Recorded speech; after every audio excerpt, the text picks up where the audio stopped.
오늘은 이사야 9장 말씀을 함께 나눌게요. 6절 말씀입니다. 이는 한 아이가 우리에게 낳고 한 아들을 우리에게 주신 바 되었는데 그 여기에는 정사를 메었고 그의 이름은 기묘자라 무사라 전능하신 하나님이라 영존하신 아버지라 평강의 왕이라 할 것입니다.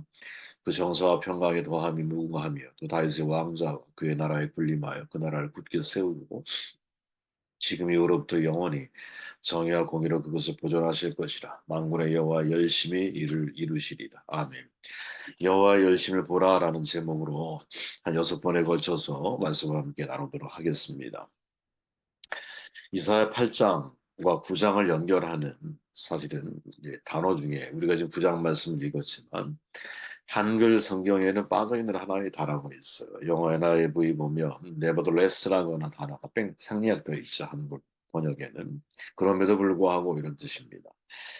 이사야 9장의 첫 시작을 알리는 단어가 nevertheless 이렇게 시작을 한다. 되게 중요한 의미가 있는 거죠. 왜 과거에 이제 8장에 있는 모든 내용 임에도 불구하고 이런 일들을 하나님이 행하신다. 이런 의미로 우리는 이해할 수 있는 거잖아요. 그죠?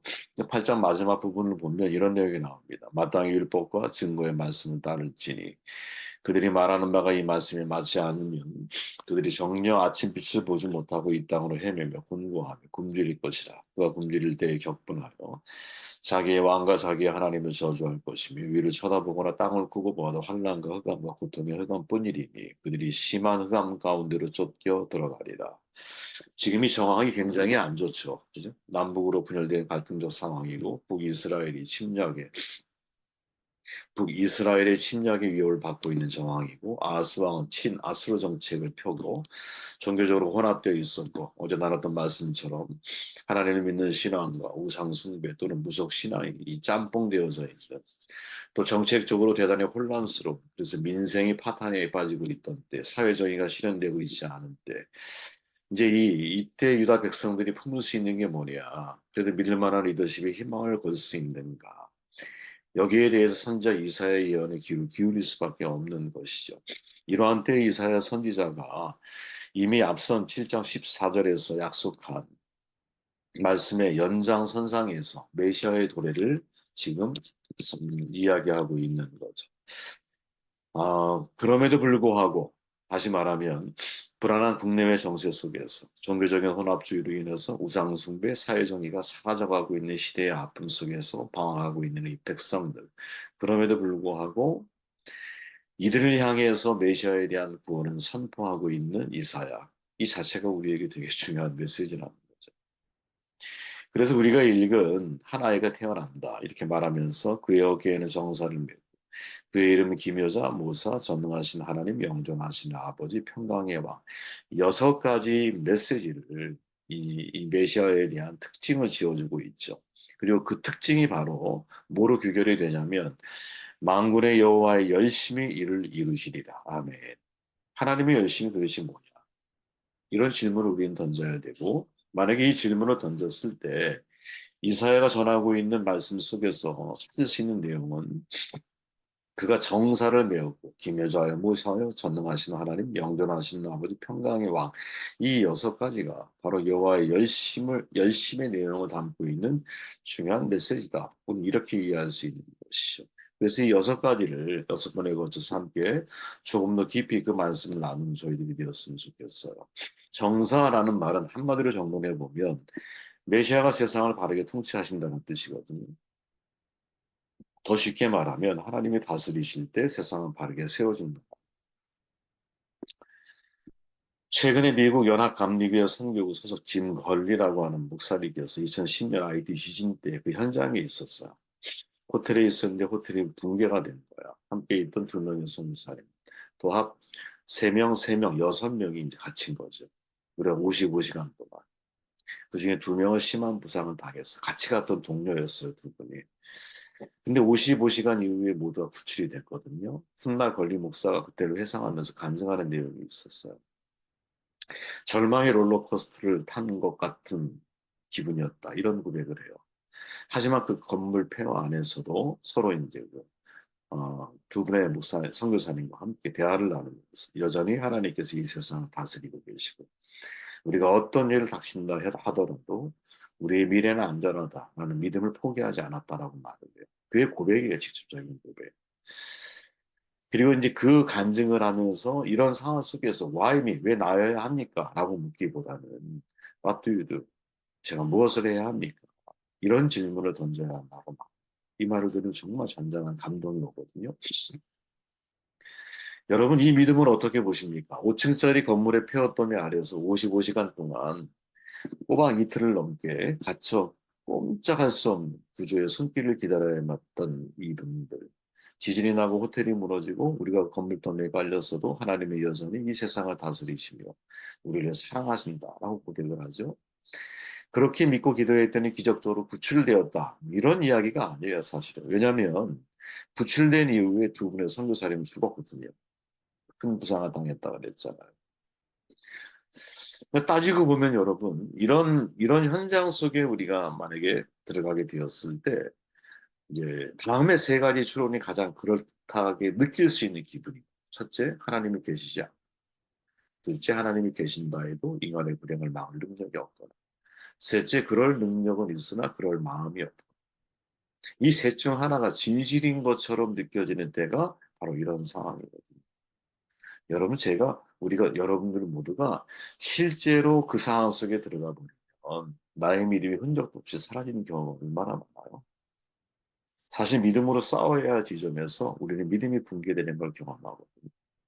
바로 이런 타이티 디진 때 호텔의 그 지진으로 인해 붕괴된 건물 속에 갇혀 있는 꼼짝달싹 할 수 없는 그런 상황 속에서. 그죠? 목숨은 붙어 있잖아. 그러니까 숨은 쉬어야 되고 살 것에 대한 기대감을 갖지만 상황은 그렇지가 않은 거야. 근데 그런 상황 속에서 얼마나 많은 다양한 생각들이 우리에게 스쳐갈 수 있겠느냐라는 거죠.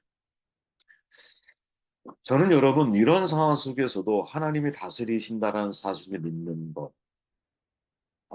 정말 이 정도의 어, 믿음을 가지고 있어야만이 사실은 세상은 우리가 이길 수 있는 게 아닐까라는 생각을 하거든요.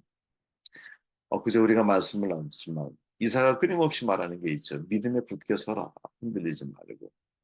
그때 굳은 믿음은 어떤 믿음일까 질문해 보면 어떠한 상황 속에서도 하나님의 다스리심을 내가 잊지 않고 살아가는 거죠. 그런데 이 하나님의 다스림을 우리가 이제 믿음이 있을 때 혹은 뭐 좋을 때 예배할 때 평안할 때 아무것도 없을 때 아무런 문제가 없을 때 이런 믿음을 고백한다는 것은 어려운 일이 아니에요. 그런데 실제적으로 우리가 상황과 현장 속에서 어려움을 당하게 되고 고난을 당하게 될 때는 to control, 이 다스린다라고 하는 이 메시지, 이 말씀을 우리가 인정하게 되기 어려운 때가 많아요.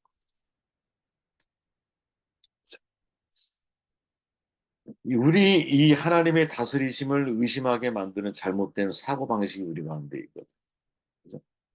그 잘못된 사고방식을 세 가지로 우리는 정돈할 수 있는데 첫째는 뭐냐? 다스린다는 말의 의미를 오해하는 이거 수정해야 하는 것이죠. 브라이언 맥클라렌이라는 목사님이 계시잖아요. 새로운 기독교이 온다. 이분이 누구냐면 이머징 처치에 대해서 새로운 혁명적인 발상을 만들었던 분이에요. 맥클라렌. 하나님이 이 세상을 다스린다는 말을 들을 때 현대인이 상상하는 것과 고대인들이 상상하는 것 사이에는 큰 차이가 있다 이렇게 지적을 해요. 부분의 내용을 제가 압축해서 좀 정리해 드리면 고대인들은 하나님이 다스린다는 말을 들을 때 목동이 양을 치는 것, 농부가 농작물을 기르는 것, 혹은 부모가 자녀를 양육하는 것을 상상했다는 거예요. 그러니까 자유를 최대한 허용하지만 애정 깊은 관계를 가꾸면서 그 관계 속에서 다스리는 거죠. 그죠? 통제하는 게 아니야. 때로 매도 있고 여러분 야단도 있고 뭐 여러 가지 것들이 있지만 그 베이스 전체는 뭐냐면 자유를 허용하는 과정 속에서 관계 속에서 다스린다. 반면 현대인들은 어떠냐? 하나님이 이 세상을 다스린다는 말을 들을 때 컴퓨터에서 컨트롤 키 혹은 기계의 컨트롤 버튼을 상상한다. 예. 기계에 문제가 생겼을 때 컨트롤 버튼을 누르면 모든 게 정리되잖아. 현대인들은 하나님께 다스린다는 말을 들을 때 저 어디에선가 예를 들어 65개, 75개, 85개의 인간 하나하나의 컨트롤 버튼을 쥐고 기계실에 앉아서 조종하는 신을 생각하기 쉽다라는 거예요. 이해되시죠, 여러분? 그래서 하나님께서 다스린다라는 것에 대한 믿음의 곤란함을 느낀다라는 누가 현대인. 하나님의 컨트롤 버튼을 눌러서 IT의 지진을 일으켜서 20만 명에 가까운 생명을 한순간에 희생시켰다고 생각을 하니까 이런 하나님을 인정하기가 어려운 거죠. 이게 이제 우리에게 습관적인 사고일 수 있는 거예요. 또 하나님이 이 세상을 정말 다스리고 계신다면 몬테나 호텔에서 선교하기 위해 떠난 분들인데 그때 당신이 보내신 소위 말해서 파송하신 그 선교사를 보호하기 위해서 컨트롤 버튼 하나만 누르면 되는 거 아니야? 그 버튼을 누르지 않는 하나님을 받아들인다는 것, 이게 되게 어렵다라는 것이. 근데 고대인들은 말을 했지만 애정 깊은 부모가 목동이 양들을 돌보듯이 농부가 식물을 가꾸듯이 부모가 자녀를 키우듯이 함부로 간섭하지 않고 조급하게 나서지 않고 때를 기다려야 되잖아요. 어떤 농부가 익지도 않은 그죠? 열매를 따려고 하겠어요. 바보 같은 사람이죠. 그죠? 어떤 목동이 그 양들을 질질 끌고 가서 먹이겠어. 자유를 주면서. 그냥 좋은 초장으로 막 인도에 가는 역할을 하는 거지. 지팡이 가지고. 그죠? 가장 좋은 양육은 자유의지를 선하게 활용해서 그가 자기의 인생을 잘 살아낼 수 있고 목자의 마음을, 농부의 마음을, 부모의 마음을 잘 이해해서 그런 삶을 살아갈 수 있도록 도와주는 거죠. 물론 자유의지를 남용할 수 있어요. 그죠? 남용할 수 있죠. 자녀들이. 하지만 이거를 인위적인 방법으로 통제하는 게 아니라 관계 속에서 더 강하게 만들고 관계 속에서 스스로 자원하는 마음으로 인생을 살아갈 수 있도록 그를 도와주는 이게 하나님의 다스림의 통치 방법이라는 거지. 이걸 오해하면 안 된다는. 둘째, 투 컨트롤, 이 다스린다라고 뭐 다스림에 대한 의심이 생기는 게 언제냐? 어려움을 당할 때, 이 질문을 제기하는 어려움을 당할 때. 반대로 말하면 여러분, 좋은 일을 당할 때는 이 질문을 안 던진다라는 거죠. 전에도 제가 그런 말씀 드렸잖아요. 이 진보리 목사님이 간증 중에 자기가 겪었던 간증을 고백하면서 그때 나오는 얘기가 아더 애쉬라고 하는 유명한 테니스 선수의 이야기고 93년도에 에이즈에 걸려 50세에 세상을 떠나요. 이분이 얼마나 유명한 분이냐. 그랜드 슬램만 3번 한 사람이에요. 그러다가 불행히 갑작스럽게 심장마비가 오게 되고 수술을 받는데 수혈 도중에 에이즈에 걸린 피를 받은 거. 야, 세상에 이렇게 억울할 때가 어디 있어요. 많은 팬들이 이제 편지를 보냈을 거 아니에요. 어떤 편지가 그런 내용이 있었어요. 왜 하나님은 그가 하신 나쁜 병을 위해 당신을 선택했습니까? 이렇게 말한 거야. 이 얘기를 잘못 정말 우리가 받아들이고 믿음의 내가 좀 왜곡돼 있다면 이 말에 나는 분노했을 거야. 우리 같으면. 그죠? 그 같은 마음으로 하나님을 대했을 거야. 근데 이 아더 애쉬라고 하는 분은 이렇게 말하죠. 전 세계적으로 5천만 명의 어린이들이 테니스를 칩니다. 그중에 500만 명이 정식으로 배우고 50만 명이 직업적인 선수가 되고 5만 명이 리그전에 참가하고 5천 명이 그랜드 슬램 대회에 참여할 자격을 얻게 돼요.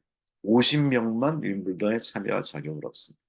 그중에 4명이 준결승, 2명만이 결승전에 갑니다.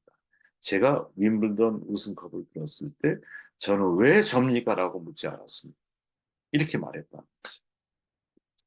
그럼 마찬가지로 심장마비로 인하여 내가 에이즈에 걸렸을 때 왜 하필 그게 저여야 합니까? 라고 물어서는 안 된다라는 거지. 여러분 정말 이런 게 합리적인 신앙 아닐까요? 되게 합리적이죠. 균형 잡힌 신앙 아닐까? 우리가 하나님을 이해하는 데 있어서 하나님의 다스림을 이렇게 이해할 수 있어야 된다. 좋은 게 있을 때는 하나님을 원망하고 나쁜 게 있을 때는 하나님을 감사하고 나쁜 일이 벌어졌을 때 하나님을 원망하고 이 모두를 하나님이 다스린다라는 사실에 대해서 인정하지 않는 그런 신앙적인 어떤 약한 모습을 우리가 갖는 이유가 뭘까? 바로 이런 문제 때문에 한 걸음 더 나아가서 우리가 하나님에게 사랑받고 보호받을 권리가 있는 것처럼 생각하는 경향이 있다. 그래서 하나님의 전적인 다스리심을 우리가 오해하고 잘 이해하지 못하는 것들이 있다. 여러분 지난번 우리가 오두막이라고 하는 영상을 봤잖아요.